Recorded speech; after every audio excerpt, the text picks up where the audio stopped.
Traveling and wandering over time is no strange concept to the Jew. For thousands of years, going back to the times of the Torah, when we were slaves in the land of Egypt, Jews of all kinds have wandered from land to land, adapting and readapting to their surroundings. What kept us going was how we clung to our values, to the Torah, to the mitzvot, and to the communities that we built and were a part of. What you are about to see is an inside look at one of these fascinating communities, the Jewish community of Lebanon.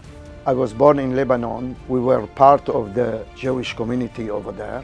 Lebanon, for us, it was like a memory that we always have it in our mind. In 1800, they start to coming down from Lithuania. 1830, everybody start to come down from the mountains, from all over. Lebanon used to be under the mandate of the French government after the war, World War I. When the Ottoman Empire collapsed, French took over Syria and Lebanon, and they stayed there till 1943. One of the things that establishes a tight-knit community is an exclusive area that enables a community to live together, to mingle together, and to form themselves as a true community.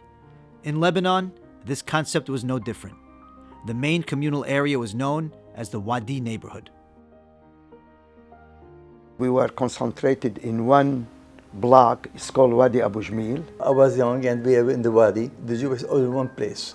So each one knows each other. And that's why the friendship was very strong there. Everybody came to us. To the Wadi. Wadi Abu Jamil. It was full of Jewish people. I remember going to school, going to, downtown, like where the area we used to play. My parents used to take us on Sunday afternoon. After school, we used to go on trips to the mountain, go to the ocean, go swimming. My father used to have a grocery. I used to help him. When I finished school, I want to continue. My father couldn't because he has a store, he need help. I love to play football, I love to play soccer, I love to play basketball, I used to play wrestling. We have a good time, what can I tell you? When you have the Brit Milah or Bar Mitzvah, whatever you make in the house, that's what you serve for the people. We go to the shul, inviting everybody. And then when we have to, when they finish the prayer and everything, they give a piece of candy in a box. So everyone, came to the place. We don't do like here, 1,000 people, 500, 900, we don't have it. As with all communities, what holds us close together and serves as a central point is the synagogue.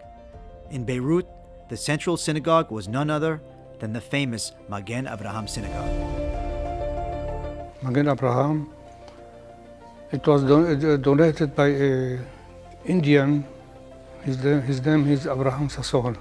They built it in 1926 by an engineer from Calcutta. He built it, and it was the first and the only big synagogue back in Lebanon.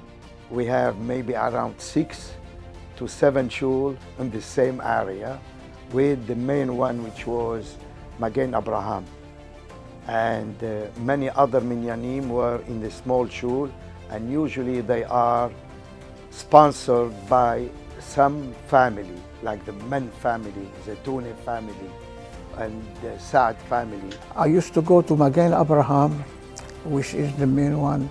It was beautiful, to see all the kahal down there, especially during the holiday. It was there when we used to have, all the weddings. It was only on this big shul. I was born in Zaytuni, then we needed a bigger house. We got like 8 kids.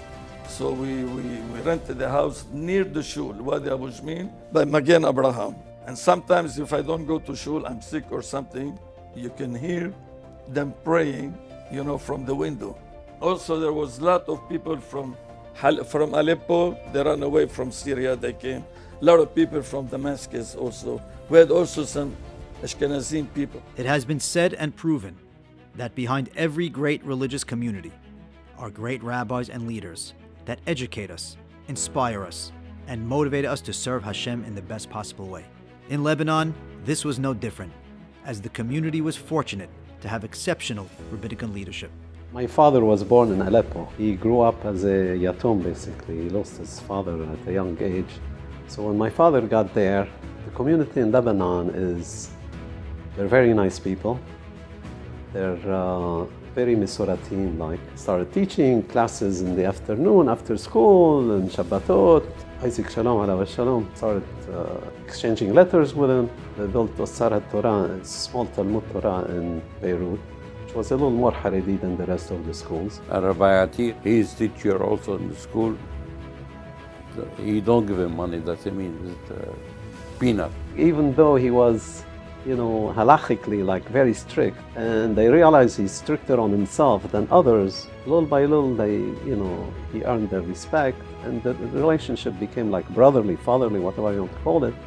And they even helped him in accomplishing what he wanted to accomplish. What shapes us and forms our very spiritual essence is a solid Torah education. The Lebanese community was fortunate to have a stellar educational system that everyone was able to participate in and take advantage of. Talmud Torah, it was like a small school. At that time, we had a lot of kids that their parents liked to have them more to study Torah and all this. In the Alliance, it was a little bit different experience. I went to Talmud Torah behind Maghen Abraham Shul from 8 o'clock till 5. They were very strong in Hebrew. In the Alliance, this one, they weren't not as strong as us in Hebrew. The Alliance school, it goes more in French and Arabic more than Hebrew. Alliance Israelite Universelle, very good school. At 5, 6 years old, we spoke 4 languages. It's English, French, Arabic, of course.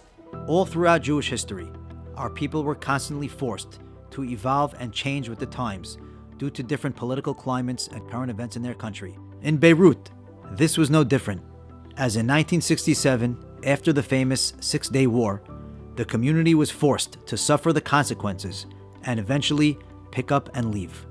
1967, it was Gan Eden. Everything was beautiful. Finally, what happened in 67, the war broke up. They were wiped up in 1 week. We had 500,000 Palestinians. They came to Lebanon and they set up over there. So when they lost, I remember it was a Saturday, 100 Palestinians, they came, they said they want to come in and they're going to do trouble and kill and this and that. We called the police, we called the army. They came and they set up guards and army every corner. My father said to my mother, this is it, we cannot stay here anymore. It looks like it's going to be big trouble in the future. 1968, December 68, Israel attacked. But in 1969, everything collapsed, everything changed. So I was thinking about coming to America. When the 67 war come out, I said, what I'm doing here? If everybody living well, we should stay. I see bad situation. It's getting better, it's getting worse. So like if we're gonna marry, we have to leave. As did many Middle Eastern communities and Eastern European communities wander around the world. A large haven of Jews was slowly forming in the Western Hemisphere, in the United States. It was only natural that the Lebanese community would soon follow suit and join their brethren in none place other than Brooklyn, New York. When I sat here, I didn't go to shul. I was working, and after my father passed away in 1977, I go for Kaddish. They go to Shasiyon on the second floor. I come on Saturday morning, and I don't know if you remember, we used to put the pen here, like this. After this, I gotta go to work. Hakam Baruch. I'm praying with him. He didn't say nothing. And he came to me. Come, he took me. Why are you here? My father passed away. I said, okay. He took his name. I leave it here, but then I think you take it. So I just said, oh, here's something else. That's how I started. That couple friend over here, but life was miserable. You want to find a job, you have to work on Shabbat. If you don't work on Shabbat, they won't hire you. We used to go with my cousin to see how they doing and everything. Told me the Jewish quarter is here, from Ocean Parkway all the way down to Z. Over there, all Jewish. I said, this is my place.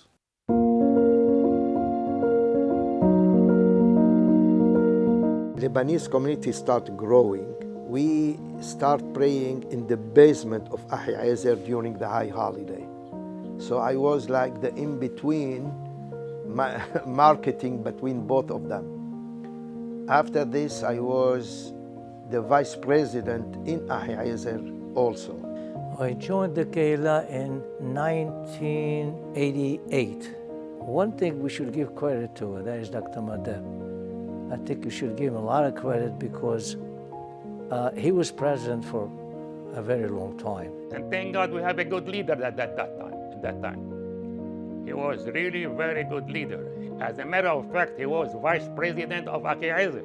We have opportunity to have one group to say we need to buy land and build the shul. Late 1980s, we purchased this building over here. I remember vividly when they were building this synagogue, my father brought me to show me what was going on, how they were building, and I was just shocked how big everything looked. Albert Einey, Isaac Abed, and Dr. Isaac Maghen. They were basically the ones that were involved directly with the contractors. Leadership, it doesn't come overnight. The leadership you learn from your own people you are directing. You have to have a emunah that if you want to do something l'shem shamayim, it will work, no matter what you think. Our fathers and our grandfathers, who came to this country close to 50 years ago, came with one mission: to preserve the minhagim, the traditions. Their vision was to make this place for all their kids and their grandkids to have a community. We built the shul, we built the community, we built everybody, but now we're focusing on the future. I hope be the successful in all her life to be whatever we're doing to continuation with the new generation to come. These last 50 years have been truly amazing, thanks to the efforts and sacrifices of our grandparents and great-grandparents. I have no doubt that the next 50 years will be even greater.